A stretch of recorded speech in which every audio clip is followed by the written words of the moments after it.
Welcome to week 2 in James. This week we dove into the second part of James, looking at verses 2 through 18. But before we jump into that, why don't you take a moment and talk about who you think is going to win this year's Super Bowl. And if you don't care, share that as well. And then come on back.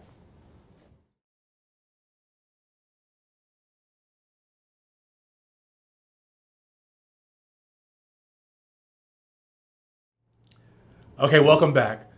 Some of you are going to be accurate in your predictions. Others of you will be wrong, and probably even more of you won't care.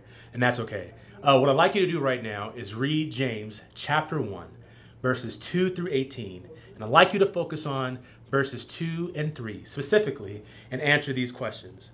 Can you think about a time that you went through a trial, and at the onset of that trial, you didn't see how God could ever make a way, and yet he did?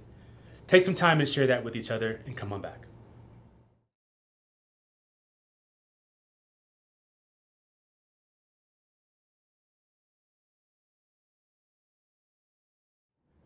So it can be challenging for us on the onset of a trial to see that God could ever make a way, but we can all share. Maybe you heard something of someone who'd gone through a trial where looking at it, you never thought that you would ever be able to make it through, and God is faithful.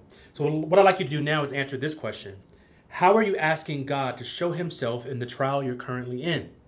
And if you're not asking God to show himself in your trial, what's keeping you from doing so? Take some time, answer those questions, come on back.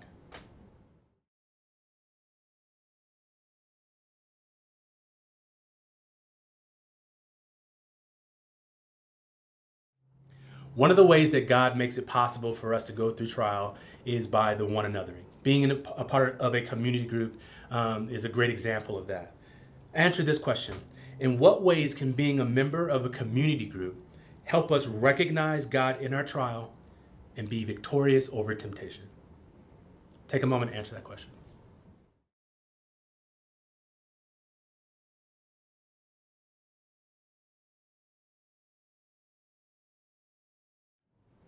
Great. So I'm excited to, and I hope you are too, to get into more of the book of James and for the revelation of what God is calling us to, that we can have the wisdom that we need to truly live out what God's plan for us in our walk with him. Have a great week. We love you. See you next time.